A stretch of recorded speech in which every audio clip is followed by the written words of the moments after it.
Fiona paced to the window, restless and melancholy. She leaned out to breathe fresh spring air, hoping it might lighten her spirits.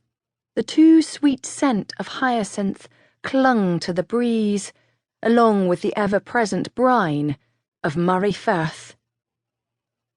Along the west curtain wall, more hammering sounded as masons worked to bolster the steps leading to the main keep, as if precarious stairs alone might halt the Campbell men from gaining entrance. But nothing would. Her fate as a Campbell bride had been declared the very day she drew in her first breath and sealed when her father blew out his last. The latch rattled and her chamber door swung open. Her brothers had come to ensure her compliance once more. Simon, with hair and countenance both dark as the Irish Sea, entered first, for he was always in a rush. With their father now 2 months in the grave, he was also their laird. John followed close behind. "Are you ready, Fiona? I'll brook no nonsense from you this day." Simon strode to the window and looked out, but just as quickly turned to stare her way. She bit the inside of her cheek. She'd not cower beneath his stormy gaze, nor willingly abide by his commands. Laird or no, he was still her brother and she would defend herself. "I'll not play pawn in your game of politics," Fiona said, holding her voice steady with some effort. "I've told you so. For years we've lived in exile, forsaken by King James because father dared defy him.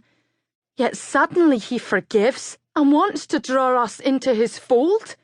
It makes no sense." Her skin tingled with unease, yet she persisted. "The Earl of Argyll is his right hand, so why does James enforce a betrothal which benefits neither the Campbells nor the Crown? And why has Cedric agreed to it? We are poor and bring nothing to the table." Simon scoffed, dismissive of her argument. "The Campbell chief agreed to it because he's nothing more than a royal whore. He'd bend over and bare his noble arse if the king wished it." Fiona's heart pulsed jaggedly at his harsh words. The pointed little stabs made it difficult to breathe. John set a gentle hand upon her shoulder. "It makes perfect sense, Fiona, if you've a mind to see it." 2 years younger, but a head taller than Simon, John had their mother's colouring, with sand-coloured hair and eyes the same glittering blue as Fiona's. "The king has declared himself Lord of the Isles, but he knows we Highlanders hold no allegiance to the crown. He thinks to seduce us into obedience by marrying his nobles to our daughters and our sisters. 'Tis easier than waging war, for what's the blood of a few virgin brides compared to that of Scotland's sons?"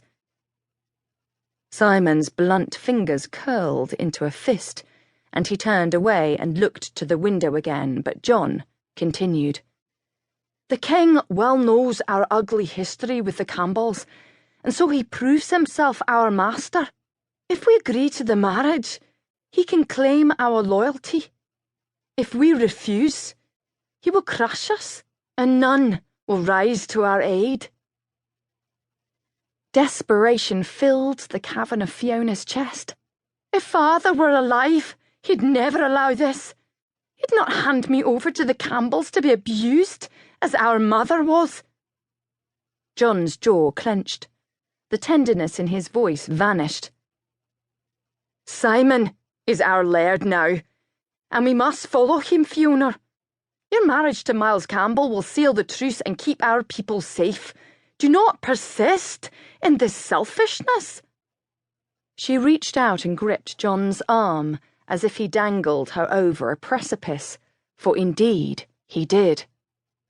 Where was the brother who had been her champion? 'Twas always John who interceded when Simon became too rough or harsh, but now it seemed he had abandoned her. Her gaze,